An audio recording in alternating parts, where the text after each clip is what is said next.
మరి ఇంత రాత్రి వరకు ఎక్కడ ఉన్నావు అని అప్పుడు కళావతి అంటుంది, అమ్మ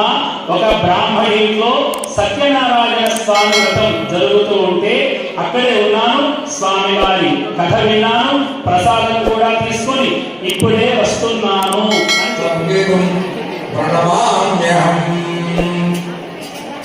ఒక అరటి పండుగ